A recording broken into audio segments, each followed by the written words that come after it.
महाकुंभ मेला इस साल प्रयागराज में 13 जनवरी 2025 से 26 फरवरी 2025 तक आयोजित होने जा रहा है। महाकुंभ मेला जो हिंदू पौराणिक गाथाओं में निहित है, यह दुनिया का सबसे बड़ा सार्वजनिक समागम और आस्था का सामूहिक आयोजन है। इस समागम में मुख्य रूप से तपस्वी, संत, साधु, साध्विया, कल्पवासी और सभी क्षेत्रों के तीर्थयात्री शामिल होते हैं। महाकुंभ में शाही स्नान का नियम सबसे पहले साधुओं का ही होता है। इसके बाद श्रद्धालु नदी में डुबकी लगाते हैं। शाही स्नान में सबसे पहले 13 अखाड़ों के नागा साधु स्नान करते हैं और नागा साधुओं का स्नान पूरा होने के बाद श्रद्धालुओं को स्नान करने का मौका मिलता है। पर कभी आपने सोचा है कि इन अखाड़ों का मतलब क्या होता है और अखाड़ों का निर्माण किसने और क्यों किया था और इन अखाड़ों की कुल कितनी संख्या है? क्या इन अखाड़ों के अलग कानून और सजाएं हैं? और कुंभ में शाही स्नान का क्या महत्व है और शाही स्नान को लेकर निकाले जाने वाली पेशवाई कब से शुरू हुई थी? इन सभी महत्वपूर्ण प्रश्नों के जवाब आपको हमारे इस वीडियो में मिलेंगे। नमस्कार दोस्तों, आपका स्वागत है संदीप हिस्ट्री चैनल में, जहां हम आपको भारतीय इतिहास की अनकही और अद्भुत सच्ची घटनाएं बताते हैं। आज हम बात कर रहे हैं अखाड़ों के इतिहास की। तो आमतौर पर अखाड़ा शब्द सुनते ही पहलवानी और कुश्ती का ध्यान आता है, इसलिए हम पहले जानते हैं अखाड़ा शब्द का मतलब क्या होता है। दरअसल अखाड़ा शब्द का अलग अलग अर्थों में अलग अलग मतलब होता है। अखाड़ा का पहला मतलब है व्यायामशाला, जहां पहलवान कुश्ती करते हैं और सीखते हैं। और अखाड़ा का दूसरा मतलब है साधुओं का वह दल जो शस्त्र विद्या में पारंगत रहता है। और अखाड़े का तीसरा मतलब है एक ऐसा शब्द जो गांव के मैदान के लिए प्रयुक्त होता है, जहां लोग नृत्य करते हैं। तो यहाँ पे हम जिस अखाड़े की बात कर रहे हैं वो है साधुओं का अखाड़ा। तो अखाड़ा प्राचीन काल में भारत में साधु संतों का एक ऐसा समूह होता था जो संकट के समय में राज धर्म के विरुद्ध परिस्थितियों में राष्ट्र रक्षा और धर्म रक्षा के लिए कार्य करता था। इस प्रकार के संकट से राष्ट्र और धर्म दोनों की रक्षा के लिए अखाड़े के साधु अपनी अस्त्र विद्या का उपयोग भी किया करते थे। इसलिए आसान भाषा में कहे तो अखाड़े एक तरह से हिंदू धर्म के मठ कहे जा सकते हैं। तो पहले आश्रमों के अखाड़ों को बेड़ा अर्थात साधुओं का जत्था कहा जाता था। पहले अखाड़ा शब्द का चलन नहीं था, साधुओं के जत्थे में पीर होते थे। अखाड़ा शब्द का चलन मुगल काल से शुरू हुआ। हालांकि कुछ ग्रंथों के मुताबिक अलग शब्द से ही अखाड़ा शब्द की उत्पत्ति हुई है, जबकि धर्म के कुछ जानकारों के मुताबिक साधुओं के अखंड स्वभाव के चलते इसे अखाड़े का नाम दिया गया। अब जानते हैं इन अखाड़ों का निर्माण किसने और क्यों किया था। तो अखाड़ों की स्थापना के बारे में तरह तरह की कहानियां और दावे हैं, लेकिन पुख्ता तौर पर कुछ कहना मुश्किल है। इसके पीछे जो सबसे पॉपुलर थ्योरी है वो ये है कि माना जाता है कि आदि गुरु शंकराचार्य ने सदियों पहले बौद्ध धर्म के बढ़ते प्रसार को देखकर हिंदू लोगों को अपने धर्म से जोड़कर रखने के लिए अखाड़ों की स्थापना की थी। कहने का मतलब ये है कि जो शास्त्र से ना माने उसे शस्त्र से मनाया गया। आदि गुरु शंकराचार्य ने देश के चारों कोनों बद्रीनाथ, रामेश्वरम, जगन्नाथपुरी और द्वारका पीठ में धर्म की स्थापना के लिए मठ स्थापित किए थे। इन्हीं मठों को अखाड़ा कहा जाने लगा। आदि गुरु शंकराचार्य का सुझाव था कि मठ, मंदिरों और श्रद्धालुओं की सुरक्षा के लिए जरूरत पड़ने पर शक्ति का इस्तेमाल किया जा सकता है। तभी से मठों में साधु कसरत कर शरीर को सुदृढ़ बनाने और हथियार चलाने का प्रशिक्षण भी लेते हैं। अब जानते हैं इन अखाड़ों की कुल कितनी संख्या है। तो शुरू में केवल 4 प्रमुख अखाड़े थे, लेकिन वैचारिक मतभेद की वजह से उनका बंटवारा होता गया और आज प्रमुख 13 अखाड़े हैं जो 3 मतों में बटे हैं, जो है शैव, वैष्णव और उदासीन पंथ। शैव अखाड़े जो शिव जी की भक्ति करते हैं, वैष्णव अखाड़े जो विष्णु जी की भक्ति करते हैं। तीसरा संप्रदाय है उदासीन पंथ। उदासीन पंथ के लोग गुरु नानक की वाणी से बहुत प्रेरित है और पंचतत्व यानी धरती, अग्नि, वायु, जल और आकाश की उपासना करते हैं। अब बात करें शैव सन्यासी संप्रदाय की तो शिव और उनके अवतारों को मानने वाले शैव कहे जाते हैं। इनमें शाक्त, नाथ, दशनामी, नाग जैसे उप संप्रदाय है। शैव सन्यासी संप्रदाय के पास 7 अखाड़े हैं। पहला श्री पंचायती अखाड़ा महानिर्वाणी, दारागंज, इलाहाबाद, उत्तर प्रदेश। इस अखाड़े के पास महाकालेश्वर ज्योतिर्लिंग की पूजा की जिम्मेदारी भी है। दूसरा है श्री पंच अटल अखाड़ा, चौक, वाराणसी, उत्तर प्रदेश। यहाँ सिर्फ ब्राह्मण, क्षत्रिय और वैश्यों को ही दीक्षा दी जाती है। तीसरा है श्री पंचायती अखाड़ा निरंजनी, दारागंज, इलाहाबाद, उत्तर प्रदेश। यह सबसे अधिक शिक्षित अखाड़ा है। करीब 50 महामंडलेश्वर इसी अखाड़े से आते हैं। चौथा है श्री तपोनिधि आनंद अखाड़ा पंचायती, त्रयंबकेश्वर, नासिक। यहाँ महामंडलेश्वर नहीं होते, आचार्य ही प्रमुख होता है। पांचवा है श्री पंचदश नाम जूना अखाड़ा, बाबा हनुमान घाट, वाराणसी, उत्तर प्रदेश। करीब 5 लाख साधु संतों वाला सबसे बड़ा अखाड़ा है। छठा है श्री पंचदश नाम आह्वान अखाड़ा, दशामेघ घाट, वाराणसी, उत्तर प्रदेश। महिला साध्वियों को दीक्षा देने की परंपरा नहीं है। सातवां है श्री पंचदश नाम पंच अग्नि अखाड़ा, गिरिनगर, भवनाथ, जूनागढ़, गुजरात। केवल ब्रह्मचारी ब्राह्मणों को ही दीक्षा दी जाती है। अब बात करें वैष्णव या वैरागी संप्रदाय की, तो वैरागी संप्रदाय भगवान विष्णु को मानते हैं।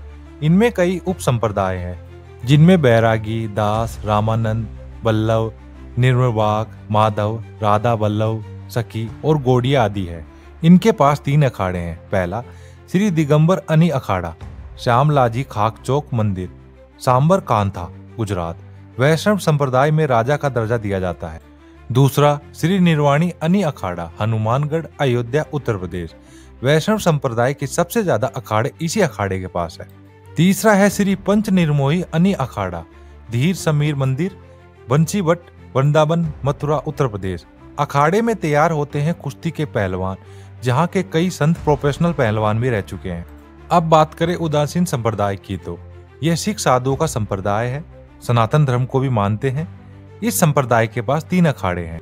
पहला है श्री पंचायती बड़ा उदासीन अखाड़ा, कृष्णनगर, कीटगंज, इलाहाबाद, उत्तर प्रदेश। इस अखाड़े का मुख्य उद्देश्य सेवा करना है।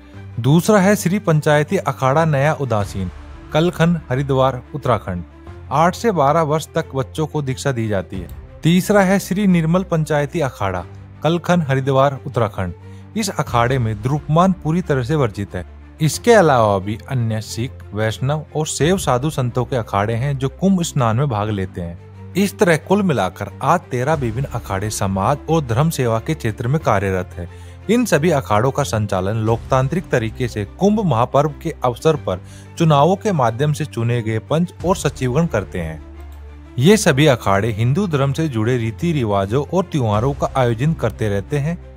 इन अखाड़ों ने स्वतंत्रता संघर्ष में भी महत्वपूर्ण भूमिका निभाई है। आजादी के बाद इन अखाड़ों ने अपना सैन्य चरित्र त्याग दिया था, पर कई बार इन अखाड़ों में आपस में हिंसक संघर्ष हुए हैं। ये संघर्ष इस बात को लेकर होते हैं कि कुंभ में किसका तंबू कहाँ लगेगा और कौन पहले स्नान करेगा।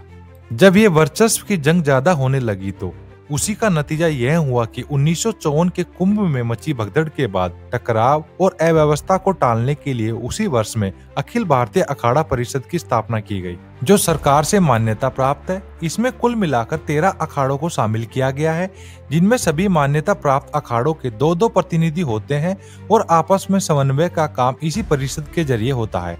अखिल भारतीय अखाड़ा परिषद ही सभी 13 अखाड़ों के कुंभ व अर्ध कुंभ में स्नान का वक्त और उनकी जिम्मेदारी तय करता है, जिसे सभी अखाड़े मानते हैं। अब जानते हैं इन अखाड़ों के कानून और सजाओं के बारे में। तो सभी अखाड़े अपने अलग नियम और कानून से संचालित होते हैं। यहाँ जुर्म करने वाले साधुओं को अखाड़ा परिषद सजा देता है। जैसे कि छोटी चूक के लिए दोषी साधु को अखाड़े के कोतवाल के साथ गंगा में 5 से लेकर 108 डुबकी लगाने के लिए भेजा जाता है। डुबकी के बाद वह भीगे कपड़ों में ही देव स्थान पर आकर अपनी गलती के लिए क्षमा मांगता है। फिर पुजारी पूजा स्थल पर रखा प्रसाद देकर उसे दोष मुक्त करते हैं। अगर अखाड़े के 2 सदस्य आपस में लड़े भिड़े, कोई नागा साधु विवाह कर ले या दुष्कर्म का दोषी हो, चोरी करते हुए पकड़े जाए, देव स्थान को अपवित्र करे या वर्जित स्थान पर प्रवेश करे, कोई साधु किसी यात्री या यजमान से अभद्र व्यवहार करे, तो उसे अखाड़े की अदालत सजा देती है। किसी भी साधु संत को हत्या या दुष्कर्म जैसे बड़े मामलों में अखाड़े से निष्कासित कर दिया जाता है। अखाड़े से निकल जाने के बाद ही इन पर भारतीय संविधान में वर्णित कानून लागू होता है। अखाड़ों के कानून को मानने की शपथ नागा साधु बनने की प्रक्रिया के दौरान दिलाई जाती है। अखाड़े का जो सदस्य इस कानून का पालन नहीं करता, उसे भी निष्कासित कर दिया जाता है। अब जानते हैं कुंभ के शाही स्नान और पेशवाई के बारे में। तो कुंभ में शाही स्नान एक अत्यंत महत्वपूर्ण अनुष्ठान है। यह माना जाता है कि इस पवित्र स्नान से सभी पाप धुल जाते हैं और मोक्ष की प्राप्ति होती है। विभिन्न अखाड़ों के साधु संत इस अनुष्ठान में भाग लेते हैं, जबकि शास्त्रों और पुराणों में शाही स्नान को लेकर निकाली जाने वाली पेशवाई का कोई जिक्र नहीं है। लेकिन यह परंपरा सदियों पुरानी है। माना जाता है कि शाही स्नान की शुरुआत 14वीं से 16वीं सदी के बीच हुई थी। तभी मुगल शासक भारत में अपनी जड़ें जमाने लग गए। दोनों का धर्म अलग अलग होने की वजह से साधु इन शासकों को लेकर उग्र और सीधे तौर पर इनसे संघर्ष करने लग गए थे। जब साधु और शासकों के बीच संघर्ष बढ़ने लगा तो इसके लिए एक बैठक हुई, जिसमें दोनों एक दूसरे के धर्म का सम्मान करेंगे और धर्म के काम में कुछ नहीं कहेंगे। इस बैठक में काम और झंडे का भी बंटवारा किया गया। साधुओं को सम्मान देने के लिए कुंभ के दौरान खास महसूस कराने के लिए हाथी घोड़ों पर बैठाकर उनकी पेशवाई निकाली गई। स्नान के दौरान साधुओं का ठाट बाट राजाओं जैसा होता था। इस वजह से उनके स्नान को शाही स्नान कहा गया। तभी से शाही स्नान की प्रक्रिया चली आ रही है। लेकिन इन सब के बाद शाही स्नान को लेकर अखाड़ों के बीच संघर्ष का दौर शुरू हो गया कि कुंभ में कौन सा अखाड़ा सबसे पहले स्नान करेगा। शाही स्नान को लेकर नदी का पानी तक खून से लाल हो चुका था। इसके बाद अंग्रेजी राज के दौरान ही सभी अखाड़ों ने आपसी सहमति से स्नान को लेकर एक संहिता बनाई थी और ब्रिटिश साम्राज्य ने अखाड़ों के शाही स्नान को लेकर एक क्रम और समय तय किया। इस क्रम के अनुसार प्रयागराज में होने वाले सभी अर्ध कुंभ और पूर्ण कुंभ में सबसे पहले पंचायती महानिर्वाणी अखाड़े के साधु सबसे पहले स्नान करते हैं, जबकि हरिद्वार में लगने वाले कुंभ में निरंजनी अखाड़ा सबसे पहले राजसी स्नान करता है। जबकि उज्जैन और नासिक में कुंभ मेला लगने पर जूना अखाड़े को सबसे पहले राजसी स्नान का अवसर मिलता है। इसके बाद से यही नियम आज तक लागू हो रहा है। आज भी उसी क्रम में अखाड़े शाही स्नान करते हैं। महाकुंभ का आयोजन केवल स्नान का पर्व नहीं, बल्कि भारतीय संस्कृति, परंपरा और धर्म की विशालता का प्रतीक है। तो अगली बार जब आप कुंभ में जाए तो इन अखाड़ों और उनकी परंपराओं की कहानियों को याद रखें। क्या आपने कभी अखाड़ों के बारे में कोई दिलचस्प किस्सा सुना है? हमें कमेंट में बताएं। तो आज के वीडियो में इतना ही। मिलते हैं नेक्स्ट वीडियो में। अगर आपको यह वीडियो पसंद आया हो तो इसे लाइक करें, शेयर करें और हमारे चैनल को सब्सक्राइब करना ना भूलें। धन्यवाद। जय हिंद, जय भारत।